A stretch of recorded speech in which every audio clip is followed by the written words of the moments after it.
Mr. Fogg arrived home that evening at 10 minutes to 8. This was unusual. Passepartout was surprised. He was even more surprised when Mr. Fogg said, "We are going to Dover. After that, we are going round the world. We have to leave here in 10 minutes."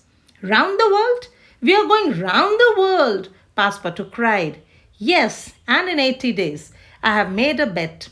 Now we must hurry. Put a few clothes in a bag. Only a few.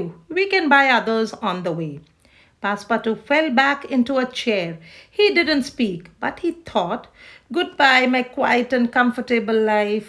Goodbye, my peaceful days." Then he got up, found a bag, and put a few clothes into it. He took the bag to Mr. Fogg. Mr. Fogg put a large pile of banknotes into it. He handed the bag back to Passepartout and said, "Look after that bag carefully. There are 20,000 pounds in it." When Passepartout heard this, he almost dropped the bag. 20,000 pounds is a lot of money. Mr. Fogg and Passepartout went at once to the railway station. Fogg's friends were waiting there on the platform. "I'll be back in 80 days, said Fogg to them. "Be at the club at 8:45 on Saturday, December 21st. Goodbye." "Goodbye, goodbye."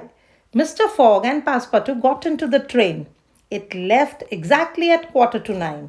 They sat there without speaking. They were thinking. Suddenly, Passepartout cried out, "The gas!" "What's the matter?" Fogg asked. "The gas. I forgot to turn off the gas in my room. It's still burning. Oh dear." "Well," Fogg said, "you'll have to pay for the gas when we get back." "For 80 days, Passepartout said sadly. Then both became silent. Soon they were asleep. The two travelers reached Suez on October 9th.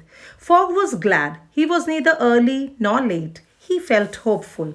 Fogg didn't know that a detective was waiting for him. Yes, Mr. Fix, a detective, was waiting there for him. He was waiting to arrest him. And why? The detective believed that Mr. Fogg was the banker. The robber had looked like Mr. Fogg. The robber had spoken like Mr. Fogg. He had worn a suit like Mr. Fogg's. Mr. Fix wanted to arrest Fogg at once.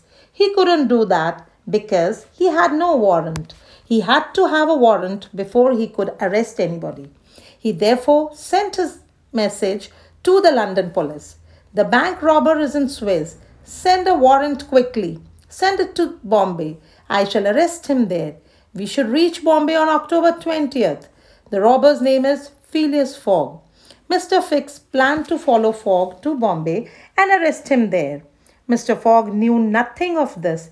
He sat quietly in the ship waiting for the Mongolia. This was the name of the ship going from Suez to Bombay. Passepartout knew nothing of this. He was taking a walk in the town of Suez.